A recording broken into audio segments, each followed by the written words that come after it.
नमस्कार, मैं देवेंद्र कश्यप।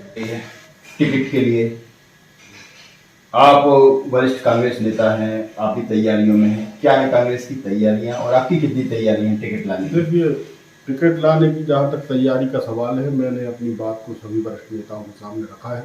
बायोडाटा जमा किया है, शहर अध्यक्ष जी ने भी मेरा नाम दिया है और प्रदेश में भी नाम है। अब ये वरिष्ठ नेताओं को उस पर विचार करना है, उनका निर्णय ही अंतिम निर्णय है।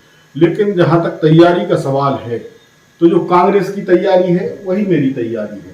कांग्रेस ने जमीन पर बहुत तैयारी की है।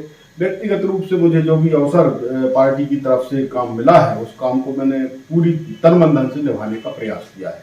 अपनी तरफ से भी सागर में मैंने पूछता है सागर कार्यक्रम के माध्यम से 17 एपिसोड किए। 17वें एपिसोड में माननीय राष्ट्रीय अध्यक्ष मल्लिकार्जुन खड़गे जी का जन्मदिन हमने रविदास वार्ड में मनाया था। उसके बाद से लगातार ये जो चल रहा है, टिकट में लोग जा रहे हैं, आ रहे हैं, अपनी बात रख रहे हैं, तो उस कारण से अभी कुछ दिन से यहाँ फैक्टर क्या है, सागर विधानसभा के फैक्टर क्या है, जिन मुद्दों पे आप तैयारी की साथ? देखिए, हमने तो बिल्कुल सरल बात की है, वो फैक्ट है।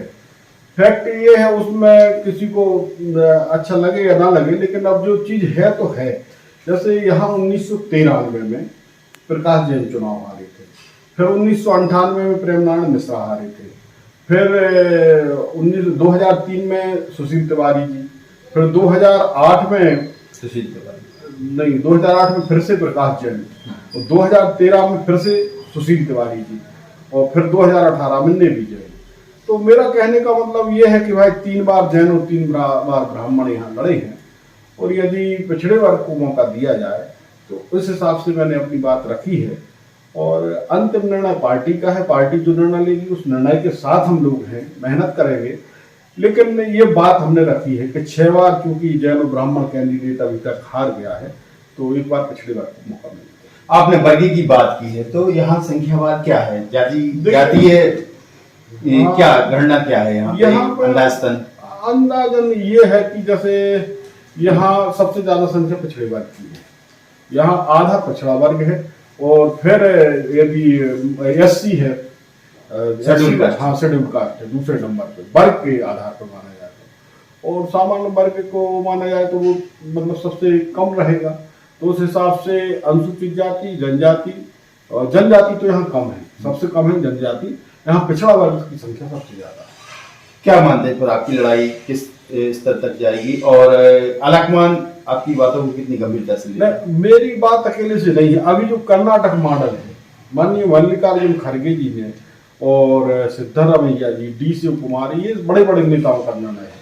वहां अधिक से अधिक टिकट जो है पिछड़ा वर्ग को दिए गए। वह कर्नाटक मॉडल यदि मध्य प्रदेश में लागू होता है तो अभी हम लोगों को 55-60 टिकट जो मिलते हैं उससे बढ़ेगी संख्या, हो सकता है 90 पे पहुंच जाए, 100 पे पहुंच जाए। यदि पिछड़े वर्ग को इतने टिकट मिलेंगे तो मुझे भी उम्मीद है कि टिकट मिलेगा। लगभग 19 साल हो गए, उमाजी से लेके बाबूलाल गौर और फिर शिवराज, क्या देखते हैं, क्या आमूलचूल परिवर्तन आया है? क्या विकास, जो विकास की बात करती है भाजपा, तो आप क्या मानते हैं, कांग्रेस क्या मानती है विपक्ष के तौर पे कि विकास, कितना विकास हुआ है? नहीं, विपक्ष के तौर पे कांग्रेस जो मानती है वो जो रिकॉर्ड कहता है गवर्नमेंट का,